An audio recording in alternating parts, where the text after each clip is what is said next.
Good morning, students. Welcome in our EVS class 5th.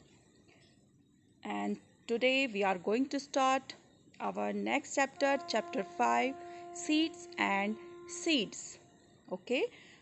तो I hope बच्चों कि आपके अभी तक के सारे चैप्टर्स आपकी कॉपी में कंप्लीट हो गए होंगे, आपने कंप्लीट कर लिए होंगे। और जिन भी बच्चों का जो लेट ऐड हुए हैं ग्रुप में, प्लीज़ आप वे अपने कंप्लीट कर लीजिए पहले चैप्टर, क्योंकि आपको अभी फर्स्ट टर्म का जो एग्ज़ाम होगा उसमें फिर ज़रूरत पड़ेगी। इसलिए आप उसको पहले कंप्लीट कर लेंगे और उसके बाद अभी नेक्स्ट चैप्टर करेंगे। ओके, तो now we study about seed. Seeds means क्या होता है? किसी भी चीज़ के, किसी भी फ्रूट्स से जो हमें एक अंदर का एक कोटेड जो एक पार्ट मिलता है उसे हम बीज या सीड कहते हैं। ठीक है, जिससे नया प्लांट ग्रो करता है। ओके चिल्ड्रन, सो हम एक बच्चा है गोपाल, उसके स्टोरी पढ़ रहे हैं कि वो कैसे सीड्स को और कैसे ऑब्जर्व, कैसे उसने क्या चेंजेस देखा सीड्स में, क्या होता है सीड्स, कैसे हम अपने फूड में सीड्स को ले सकते हैं और वो क्यों हमारे लिए हेल्दी होते हैं, उनसे हमें कौन से न्यूट्रिएंट्स मिलते हैं, we will see. Okay, so Gopal was waiting for his मौसीज फैमिली टू विजिट देम। तो गोपाल जो था वो अपनी मौसी की फैमिली उनकी आने वाली थी, तो उनका वेट कर रहा था। They will be coming the next day for their holidays. वो उसके हॉलीडे, उस समय हॉलीडेज थे और उसमें हॉलीडेज में वे आने वाले थे। He was thinking about all the fun and nice food that we would have with his cousins. और वो सोच रहा था कि जब वे आएंगे तब क्या क्या अच्छा फूड मम्मा से क्या उस समय बनाया जाए और क्या क्या हम खाएंगे, इस बारे में वो सोच रहा था। Just then his mother called out, Gopal, before you sleep, remember to soak 2 small bowls of chana and a gram. She was going to his bua's house and would return only in the morning. तो वो ऐसा सब सोच ही रहा था, तभी उसकी मम्मा ने उसकी आवाज़ लगाया गोपाल को कि गोपाल, सोने से पहले ध्यान से तुम 2 कटोरी चना जो है, जिसे हम ग्राम बोलते हैं, उसे तुम भीगने शोक करने डाल देना। ओके, क्योंकि वो उसकी बुआ के घर जा रही हैं और वो नेक्स्ट मॉर्निंग लौटेंगी। As he was soaking the chana, Gopal thought, how will 2 small bowls of this be enough for 8 person? जब चना भिगोने वो जा रहा था तब उसने सोचा कि मम्मा ने तो केवल 2 बॉल्स बोला है और 2 बॉल्स चना 8 पर्सन के लिए कैसे सफिशिएंट हो पाएगा। So he soaked another 2 bowls of chana. When his mother returned, तो उसने क्या किया, 2 और बाउल, मतलब टोटल 4 बाउल चना, 4 कटोरी चना उसने सोक्ड करने या भीगने के लिए डाल दिया। सोक्ड मतलब भिगाना, ठीक है, भीगने के लिए उसने डाल दिया। When his mother returned next morning, she saw that the chana were overflowing from the vessel. देखिए नेक्स्ट मॉर्निंग क्या हुआ, इस तरह से उसने जिस बाउल में चना को सोक्ड किया था वो उससे ओवरफ्लो हो रहा था, बाहर निकल के गिर रहा था। क्यों? क्योंकि उसमें चना बहुत ज़्यादा हो गया था और इस बारे में उससे बिल्कुल पता नहीं था। उसने नहीं सोचा था कि चना ऐसे वाटर में अगर वो सोक करेगा तो वो इतना बढ़ जाता है, इतना बड़ा हो जाता है और ज़्यादा प्लेस ले लेता है और बढ़ करके ज़्यादा हो जाता है। हाउ मच डिड यू सोक? उसकी मम्मा ने कहा, तुमने कितना भिगा दिया था? आस्क्ड हिज मदर ने पूछा। How did that happen? Wondered. जो गोपाल था वो बड़ा वंडर फील कर रहा था, उसको बड़ा आश्चर्य हो रहा था कि ऐसे कैसे हो रहा है।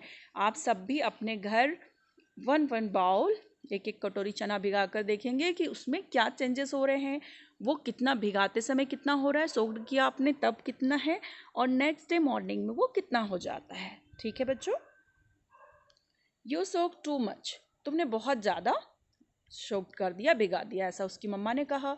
Anyways it is good, now I will cook half of them and leave the other half of sprouts. I can send these to your aunt. The doctor had to told her to eat sprouts. Mother said. उसकी mother ने कहा, ठीक है कोई बात नहीं, हम इसका आधा चना मैं इसका कुक कर लूँगी पका लूँगी और बाकी को आधे को क्या करेंगे, आधे का हम स्प्राउट बना लेंगे। स्प्राउट मतलब क्या होता है बच्चों?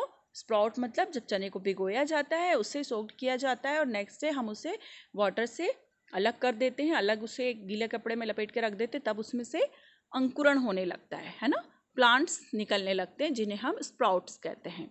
और वो अंकुरण जो होता है वो आगे चलकर क्या बनता है, वो उसी से प्लांट तैयार होता है। ठीक है, तो उसकी मम्मा बोलती है गोपाल की कि हम आधा तुम्हारी आंट के लिए भिजवा देंगे क्योंकि डॉक्टर ने उन्हें स्प्राउट्स खाने के लिए बोला है। She tied half the soaked chana in a wet cloth and hang them up to sprout. और उनने क्या किया, फिर आधे चने को कुक किया और आधे चने को गीले कपड़े में बांधकर हैंग कर दिया, टांग दिया एक जगह स्प्राउट बनने के लिए। ठीक है, now discuss what things are soaked before cooking in your house and why. तो कौन कौन सी और ऐसी चीज़ें हैं जिन्हें आप कुकिंग करने के पहले उसे सोक किया जाता है, बताइए। Yes, all type of pulses like urad, moong, okay, इन्हें भी हम सोक करके इनसे अलग अलग टाइप के डिशेस बनाते हैं। राजमा, छोला, इन सबको this all are things soaked before cooking in our house. What things do you eat after sprouting. आप कौन कौन सी चीज़ों के आपने स्प्राउटिंग के बाद कौन कौन सी चीज़ें खाई हैं। तो ग्रैम मतलब चना या मूंग का भी हम स्प्राउट तैयार करते हैं। और भी बहुत सारी चीज़ें होती है बच्चों, कई लोग आमंड मतलब बादाम का भी अंकुरण करके उससे खाते हैं। और मेथी का भी स्प्राउट्स खाया जाता है। How are they sprouted, how much time does it take.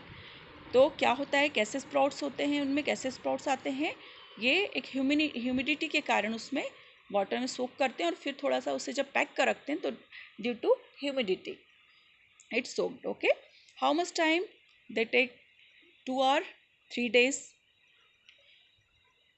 Has the doctor someone you know ever told you to eat sprouts? Why? आपको याद है कि डॉक्टर या किसी ने आपको एडवाइस किया हो कि आपको स्प्राउट्स खाना चाहिए और क्यों कहा है। तो आपको कि अपने अकॉर्डिंग लिखना है कि क्या आपको कभी किसी ने स्प्राउट्स खाने बोला है और क्यों। शायद आप उस समय बीमार रहे होंगे, इसीलिए आपको कहा गया होगा। Okay,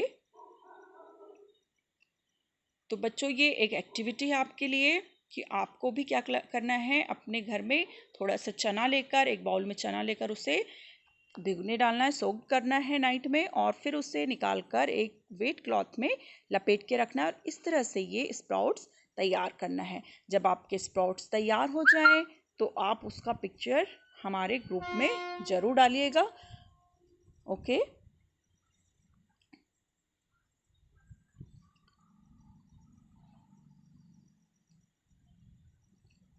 okay, we will see a next part of our chapter in our next video. Till then, bye bye children.